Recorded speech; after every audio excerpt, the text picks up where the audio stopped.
সরকার জুলাই মাসের মধ্যে বা 5ই আগস্টের মধ্যে জুলাই সনদের কথাটি বলেছে, যেটা ঐক্যমত সংস্কার মানে ঐক্যমত কমিশনের মাধ্যমে আলোচনা চলছে।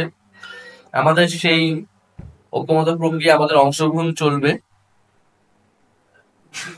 এবং আমরা আশা করব যে সরকার তার প্রতিশ্রুতি অনুযায়ী 5ই আগস্টের মধ্যে এই জুলাই সনদ রচনা করবে সকল দলকে নিয়ে, ফ্যাসিবাদ বিরোধী, যা যেখানে রাষ্ট্রের যে মৌলিক সংস্কারের রূপরেখাটি সেটি উল্লেখ থাকবে।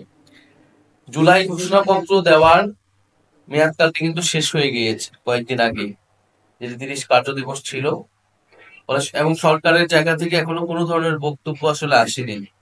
এটি তারা মানে কেন দিতে পারেনি বা আবার কবে দিতে চাচ্ছে বা এই ধরনের কোনো পরিকল্পনা। ফলে আমি মনে করবো যে সরকার যেহেতু ব্যর্থ হয়েছে, আমরা আর কারো উপর নির্ভরশীল নই।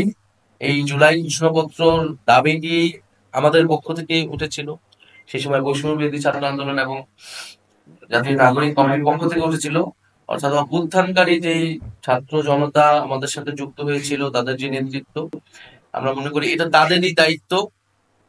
যদি সরকার বা যে কোনো রাজনৈতিক দল সেটা সম্মত না হয়, এটি অবশ্যই আমাদের দায়িত্ব এই ঘোষণাপত্রটি জনগণের উদ্দেশ্যে, জনগণকে সাথে নিয়ে একটি ঘোষণাপত্র রচনা করা।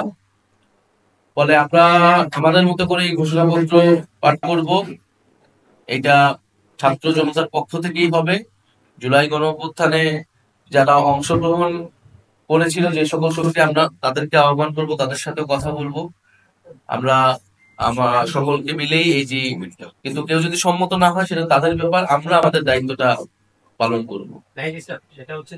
আমাদের জায়গা থেকে আমরা আসলে জুলাই গণঅভ্যুত্থানকে কিভাবে দেখে নিতে চাই সেটা কিন্তু আমাদের কর্মসূচি বা আমরাও কিন্তু কিছু দিবস ঘোষণা করেছি, সেটার মধ্যে দিয়ে এসেছে। আসলে আমরা মনে করি সেদিন 5ই আগস্ট মুক্তি দিবস উদযাপিত হওয়া উচিত।